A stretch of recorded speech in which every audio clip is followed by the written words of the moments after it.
नमस्कार, मैं अश्मिता और आप देख रहे हैं अग्री न्यूज लाइव।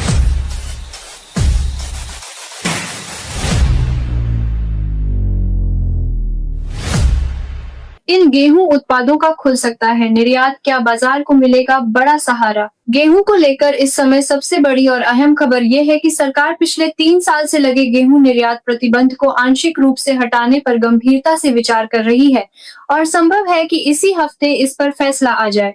जानकारी के मुताबिक सरकार गेहूं से बने ब्रेड, पास्ता, नूडल्स और बिस्किट जैसे प्रोसेस्ड उत्पादों के निर्यात को खोल सकती है, जो फिलहाल पूरी तरह बैन है। इसके पीछे सबसे बड़ा कारण निर्यात के लिए अनुकूल परिस्थितियां हैं, क्योंकि देश में इस बार गेहूं का रिकॉर्ड उत्पादन होने की उम्मीद है और पिछले साल का अच्छा खासा सरप्लस स्टॉक पहले से मौजूद है।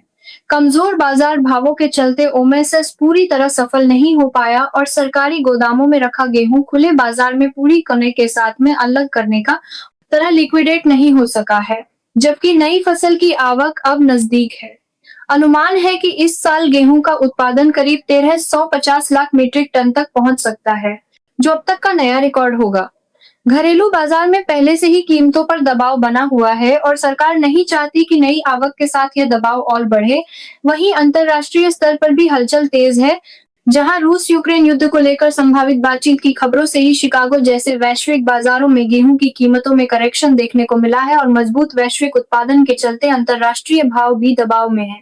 ऐसे माहौल में अगर भारत की सराहना भी प्रोसेस्ड गेहूं उत्पादों का निर्यात खोलता है, तो घरेलू बाजार में मौजूद अतिरिक्त स्टॉक धीरे धीरे बाहर निकलेगा और बाजार को कुछ हद तक स्थिरता मिल सकती है। इसलिए गेहूं से जुड़े कारोबार में कोई भी फैसला लेने से पहले इस नीति संकेत पर नजर रखें।